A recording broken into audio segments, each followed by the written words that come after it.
Here now with reaction. Eric Trump, he was in the courtroom today. I'm sure there's a lot you have to say. I won't even ask a question, but you were there. You want to describe to people what actually happened in there? Because the media was kicked out and the courtroom was emptied. Yeah. But you were there. Sean, I've never seen anything like this. I've been by my father's side almost the entire time. I've spent many, many days in the front row of that court, and I've never seen anything like I saw today. You would think that transparency would be important in a court system, in front of a jury, to get to the actual truth. That's normally what you're supposed to do in court. And the exact opposite thing happened today. First of all, something's holding the judge back, and I think I know what it is. I think it's his daughter, who's apparently making millions and millions and millions of dollars, raising millions for Democratic operatives around New York.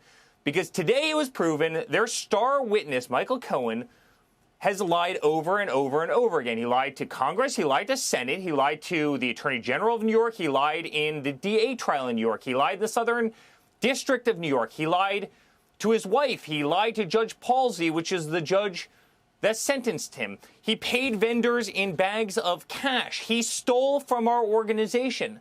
Right? So then we asked the judge for a motion to dismiss after all these lies, after Michael agrees that he lied to all of these people, right? He's a serial perjurer. He's a serial liar. He can't be trusted, and he is their star witness. We asked for a motion to dismiss, and it just goes nowhere because somebody is holding this judge back. And then when I look at what he did to Bob Costello, he wanted to tell his story. He knows the details of this better than anybody. He met with Cohen. He said over and over and over again that Cohen kept on saying that Donald Trump did absolutely nothing wrong. He has no information on Donald Trump. He did nothing illegal.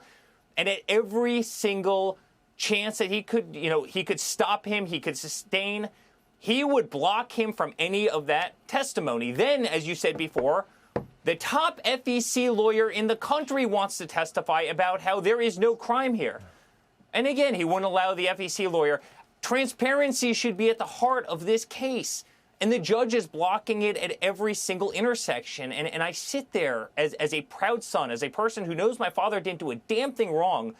And you just watch a sham in New York at this kangaroo court where my father's been censored. He's been admonished. He's been embarrassed. He's been slandered. He's been held off the campaign trail. Right? I mean, how much more does a person need to go through? And how much more obvious can this be to every single American exactly what's happening right now? Because my father, that man right there on the stage, is winning in every single swing state. He's mopping the floor with Biden right now. He's about to have one of the biggest rallies in New York history. You saw what happened in Wildwood, New Jersey last week. And they can't handle it, so they employ crooked judges, and they will not let him out of this case, even though it would have ended day one, second one, for any other person who didn't have the last name Trump. Well, this has gotten worse and worse. What I see happening, and tell me if this is your observation, especially when you look at the impeccable credentials of somebody like Bob Costello or Bradley Smith, who we just played. And I just think this is a Biden donor judge. You brought up, it's been written about extensively about the daughter and her political activities and questions about whether she might benefit as a result of this trial. He should have recused himself. A misdemeanor whose statute of limitations have run out. Nobody can even identify. I bet if I surveyed the jurors today, they couldn't even tell you what the crime is, that brag, the theory is, because it doesn't exist. And this is now. This is the country we're living in. I think it's backfiring. I think it's boomeranging. And as hard as it is for you and your family and your father, the fact that he's desperately trying to throw them a lifeline tells me that judge knows they lost. Let me put it in context, Sean. And their whole tactic is to embarrass and confuse people. But this is $130,000 from 8 years ago, and they have charged my father with 34 felony counts.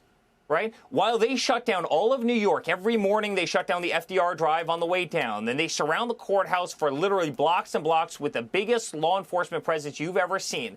Then they close the FDR on the way uptown. You have every single DA in New York, the top brass of the DA's office. They're all sitting there. They're all giggling.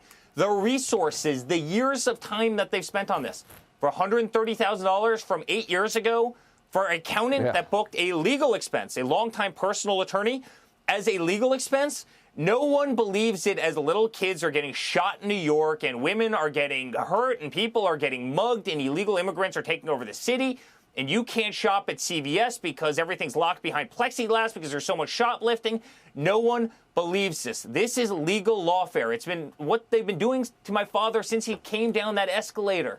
This is no surprise to anybody. They're out to get the guy. Alvin Bragg will stop at nothing.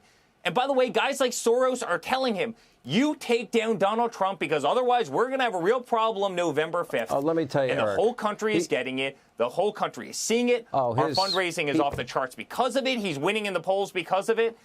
You know, it's a law of adverse consequences. You know, sometimes things that they can't see come back and bite them in the butt, and that's exactly what's happening here. But it's just a shame that that great man right there has to sit through this nonsense.